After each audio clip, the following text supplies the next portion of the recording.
अस्सलामुअलैकुम दोस्तों, welcome to my channel बच्चा पार्टी। ये कहानी किसी छोटे क्लिनिक की नहीं, ये बड़े और मशहूर अस्पताल गंगाराम अस्पताल की हकीकत पर मबनी कहानी है, जिसका नाम सुनकर लोग उम्मीद बांधते हैं, लेकिन फ्री इलाज के नाम पर रिश्वत की कीमत अदा की जाती है। यहाँ बीमारी से पहले जेब का इलाज किया जाता है। मरीज जो दर्द लेकर आए थे, जिल्लत, इंतजार और नाइंसाफी लेकर लौटते हैं।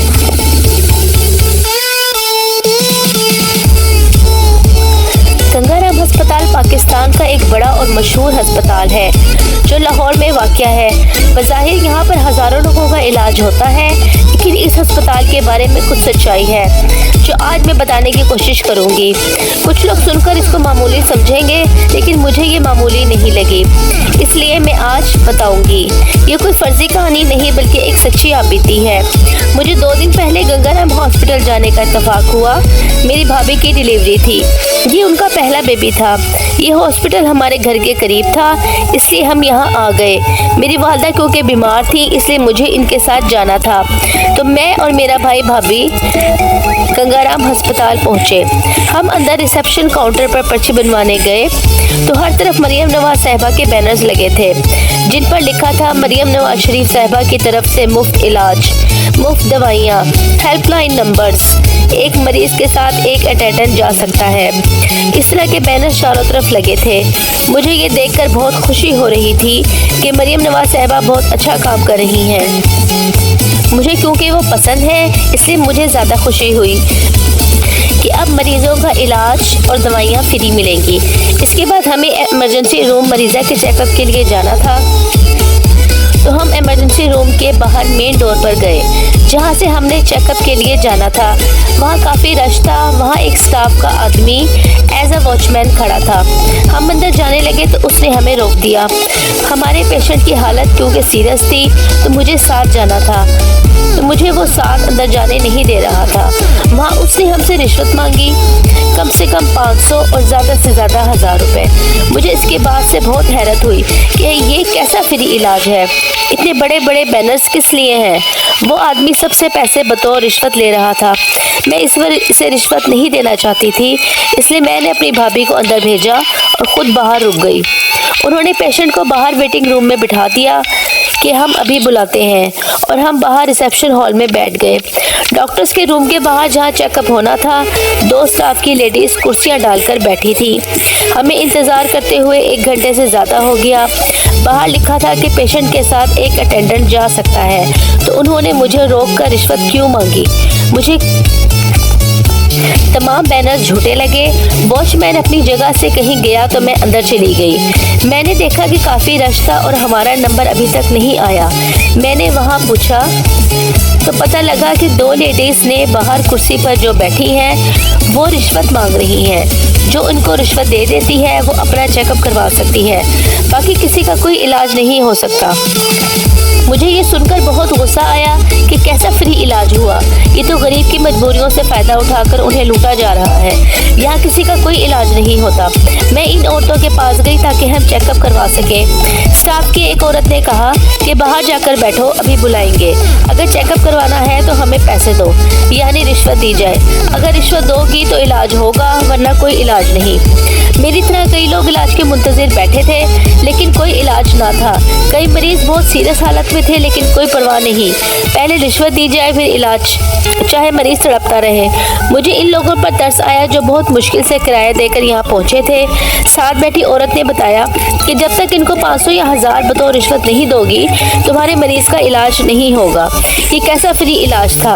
एक और पेशेंट ने बताया कि मैंने कल यहाँ चेकअप करवाया था तो 500 रिश्वत दी, तो उन्होंने डॉक्टर के पास जाने दिया। अब ये आज फिर मेरे से पैसे बतौर रिश्वत मांग रहे हैं। ये कैसा अस्पताल है जो इलाज के नाम पर गरीबों का खून चूस रहा है। मैंने 2-3 दफ़ा डॉक्टर के पास जाने की कोशिश की क्योंकि हमारे पेशेंट की हालत ख़राब हो रही थी, लेकिन उन्होंने मुझे डॉक्टर के पास ना जाने दिया। ना चाहते हुए मजबूरी से मैंने इन्हें रिश्वत के पैसे दिए।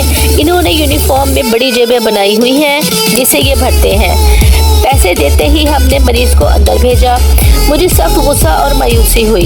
इसके बाद हमें अल्ट्रासाउंड के लिए जाना था। अल्ट्रासाउंड रूम के बाहर एक स्टाफ की औरत कुर्सी डालकर बैठी थी। जो औरत अल्ट्रासाउंड करवाने अंदर जा रही थी उसे डांट कर भेज रही थी कि बीबी बाहर जाकर बैठो। मैं अपने मरीज को लेकर इसके पास गई ताकि इसका अल्ट्रासाउंड हो सके। इसने मुझे बाहर भेज दिया। मुझे साथ बैठी औरत ने बताया कि जब तक इसको पैसे बतौर रिश्वत नहीं दूंगी ये अल्ट्रासाउंड के लिए नहीं जाने देगी। मैंने ये सब देखकर परेशान हुई और यहाँ फ्री इलाज के नज़ारे देखे। मुझे समझ आया कि यहाँ एक पूरा मुनज़्ज़म गिरोह है जो रिश्वतखोरी करता है और मुझे नहीं लगता कि बाहर इतना कुछ हो रहा है और अंदर डॉक्टर्स को ना पता हो। अब जो गरीब और गांव से लोग यहाँ इलाज के लिए दूर दराज से आते हैं, जिनके पास कोई बड़ी सिफारिश या रिश्वत नहीं होती, उनका यहाँ क्या हाल होता होगा आप अंदाज़ा कर सकते हैं। तो हम ना चाहते हुए भी जगह जगह हज़ारों रुपए रिश्वत अदा करने के बाद हम वार्ड में पहुँचे। ये वार्ड मरीजों से भरा हुआ था जो यहाँ बैठे फ्री इलाज को रो रहे थे और इसका जनाजा पढ़ रहे थे। हमारे पेशेंट को क्योंकि एडमिट करना था तो मुझे वहीं रहना था। मेरे पेशेंट की हालत सीरियस थी। मैं साथ रहना चाहती थी। वार्ड में वहाँ पर मौजूद डॉक्टर्स और स्टाफ पेशेंट और उनके रिश्तेदारों से इंतहाई बदतमीजी से बात कर रहे थे। परेशान मरीज और लवाहिकीन के किसी सवाल का जवाब नहीं दे रहे थे, जैसे इलाज करके हमारी 7 नस्लों पर एहसान कर रहे हों। किसी एक रिश्तेदार को साथ रहने की इजाज़त ना थी। दरवाजे पर स्टाफ ने मुझे कहा कि अंदर जाना है तो मुझे पैसे दो। मेरा दिल चाहा कि इसके मुंह पर जोर से एक लगाऊं, लेकिन मेरा मरीज अंदर मौजूद था तो मैंने बर्दाश्त किया और बाहर रुक गई। फिर बेबी होने के बाद अंदर से स्टाफ ने मुझसे बेबी के कपड़े मांगे। मैंने दिए तो मुझे अंदर कमरे में ले गई और कहा कि मैंने बेबी को कपड़े नहीं पहनाने, पहले मुझे पैसे दो। ये यहाँ फ्री इलाज, फ्री दवाइयों के तमाशे थे। यहाँ रिश्वतखोरी का बाजार गर्म था। मुझे एहसास हुआ कि हम तो इस सारे प्रोसेस से गुजर गए। गरीब का इलाज कैसे होता होगा? मेरी ख्वाहिश है कि हमारे मुल्क में गरीब का इलाज सही और वाकई फ्री हो। गंगाराम अस्पताल में स्टाफ का एक मुनज़्ज़म गिरोह है जो बहुत पावरफुल लगा। इनको कोई रोकने वाला नहीं। इनकी जेबें भरें तो आपका इलाज हो सकेगा, वरना नहीं। वहाँ पर मौजूद लोग बता रहे थे कि हमने हज़ारों रुपए रिश्वत के भरे। हेल्पलाइन पर कॉल का सोचा, लेकिन मुझे बताया गया कि हेल्पलाइन पर कॉल लोग करते हैं लेकिन कोई फ़ायदा नहीं होता। ये रिश्वतखोर ग्रुप बहुत मुनज़्ज़म और मजबूत है जो गरीबों की मजबूरियों से फ़ायदा उठाते हैं इलाज के नाम पर। तो दोस्तों, अगर आपको मेरी कहानी पसंद आई हो तो मेरे चैनल को सब्सक्राइब करें। अल्लाह हाफिज़।